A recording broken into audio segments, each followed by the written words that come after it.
And now, from 12 Studios, this is News 12 Now. Today is Wednesday, October 9th. Welcome to News 12 Now. I'm Kylee Dedmon. Our top story this afternoon: in Oklahoma, the FBI has arrested an immigrant from Afghanistan on suspicion of planning an election day terror attack in the U.S. Nicole Senka has more on the alleged plot.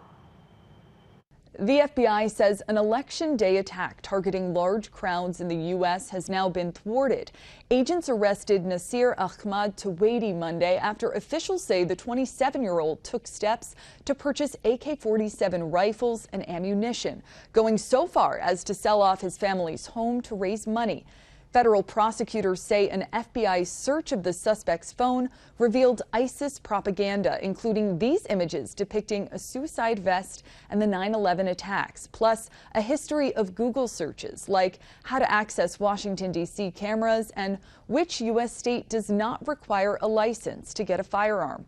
Investigators say the defendant swapped messages in two pro-ISIS groups on the Telegram app and funneled money to the foreign terrorist group online. According to court documents, the suspect first entered the U.S. in September 2021 on a special immigrant visa. The U.S. offers special immigrant visas to individuals who worked with U.S. forces as a translator or interpreter in Afghanistan. The complaint also accuses Tawadi of working with a juvenile co-conspirator, adding that he told investigators both planned to die on Election Day. We've asked the defendant attorney for comment. Nicole Senka, CBS News, Washington. New on News 12 Now, an Ada police officer has died. The police department made the announcement this morning, saying Captain Michael O'Connor passed away at his home yesterday afternoon of apparent natural causes. O'Connor was a veteran officer with 20 years on the force. And new information on a lockdown at Latta schools that we told you about yesterday. The Ada News reports a juvenile who is a former Latta student was taken into custody, accused of making threats in a group chat about a former principal. The case will be handled in tribal court. And an assault and shots fired investigation is underway in Paris. It began when a large group of what appeared to be teenager boys threw tomato sauce at a man last night. That led to the man taking out a slingshot and rocks to protect himself. The group scattered, but one of the teens pulled out a gun and fired 4 shots. A vehicle was hit, but no one was hurt.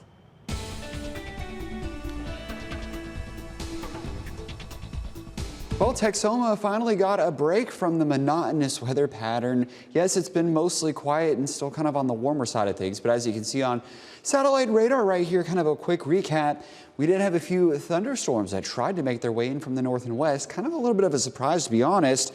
And yeah, they've pretty much fizzled into nothing, though. Just a few clouds linger, and temperatures are into the 70s this afternoon.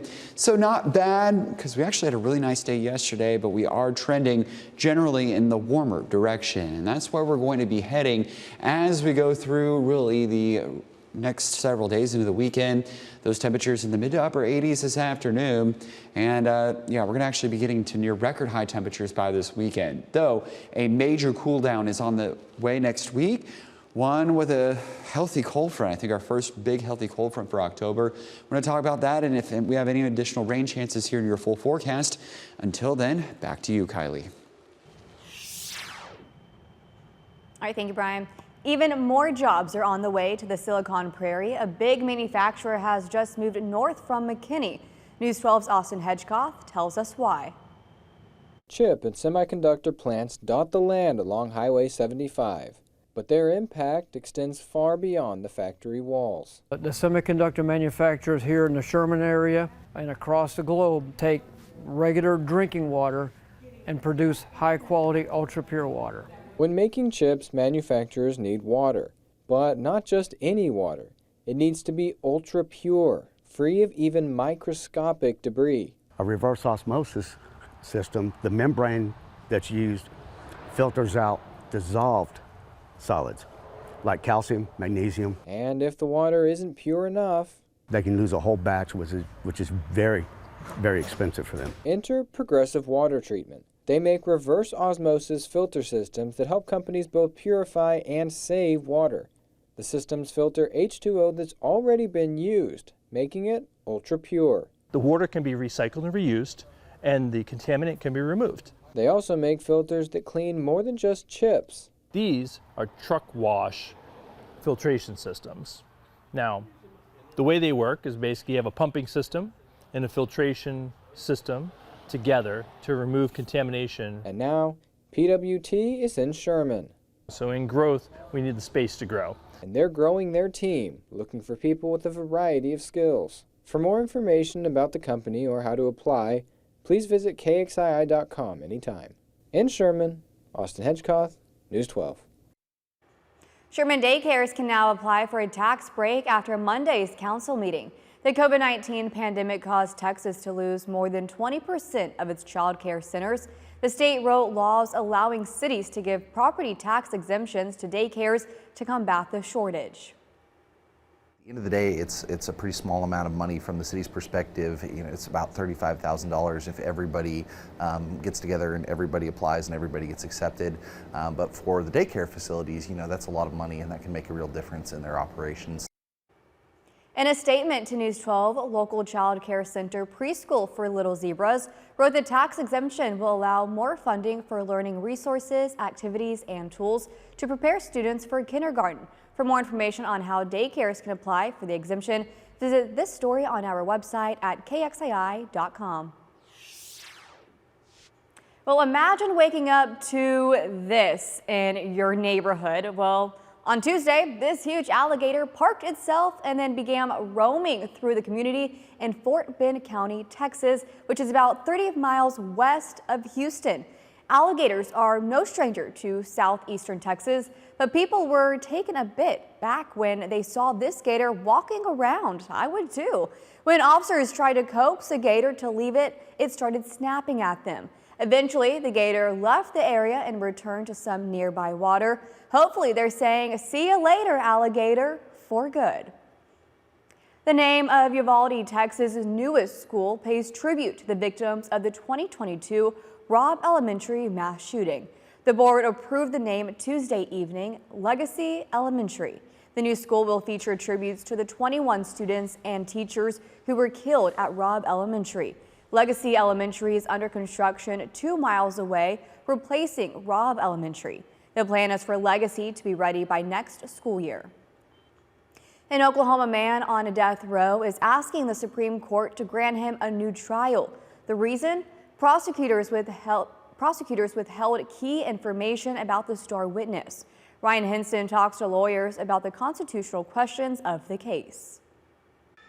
Motel owner Barry Van Treese was beaten to death in January 1997 in Oklahoma City. Motel handyman Justin Sneed confessed to beating Van Treese with a bat, but he also testified Richard Glossip, the motel manager, paid Sneed $10,000 to do so. In 1998, Glossip was sentenced to death. While on death row, he found out Sneed falsely testified about his own mental health and whether he had seen a psychiatrist. To add on, prosecutors knew as well, but withheld the information. The Oklahoma Court of Appeals denied Glossip's request for a new trial based on the grounds of prosecutorial misconduct. On Wednesday, Glossip's lawyers will ask the Supreme Court to overturn that decision and grant him another day in court. The justices will be very, very troubled by this evidence that the prosecutors withheld evidence that could have shown that the star witness, a very important witness, was lying. Glossip has the support of Oklahoma Attorney General Gentner Drummond. Glossip's attorneys believe there are many other innocent people on death row for misconduct by lawyers. Like the tip of the iceberg. Probably there are so many more people who are in prison because of that never get any kind of relief, and so therefore the actions of the prosecutor never come to light. Prosecutors have a special role in our justice system, and that is to do justice, not to win cases. Glossip's longtime attorney says after nearly 3 decades behind bars, he's ready for his long overdue freedom. Is struggling, as anybody might imagine, for somebody who has had 9 attempts on his life, and he has survived every one. You can't go backwards. You can't get back all of those years that were stolen from you. you can only move forward. And I think Rich wants very badly to get out so that he can start a life and move forward from there. Glossip v. Oklahoma will be heard by the U.S. Supreme Court on Wednesday morning. In Washington, I'm Ryan Henson. Thank you for watching today's News 12 Now. Make sure to subscribe so you find out why Texoma turns to us. You can also follow us on Instagram and Facebook, where you'll see more social media exclusive content. Want more News 12 Now? Watch us live every weekday through the KXII app on your phone or TV and through our website.